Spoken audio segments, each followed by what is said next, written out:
One of the things that I try to do in my role as president is to be a good model for my students. And so I always return to this fundamental principle.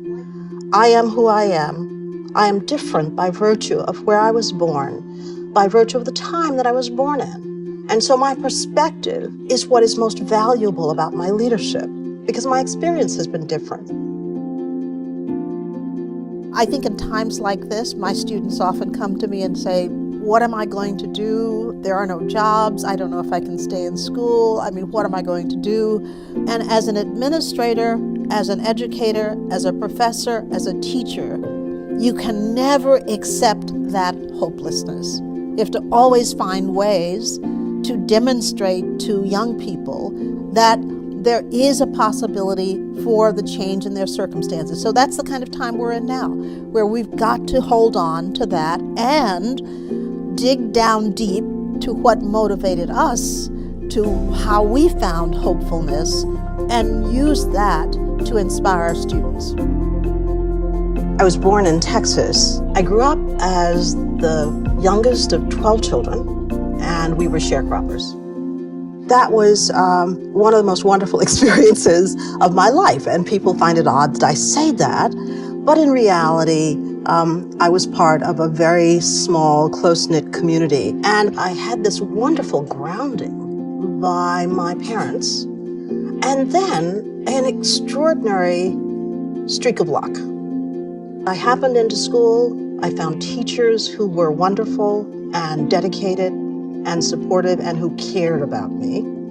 And I took advantage of that. When I'm meeting with a head of state, I have a small, imperceptible smile in my head, which says, do you realize you were born in a one-room shack and you're sitting here talking to the leader of one of the greatest nations in the world?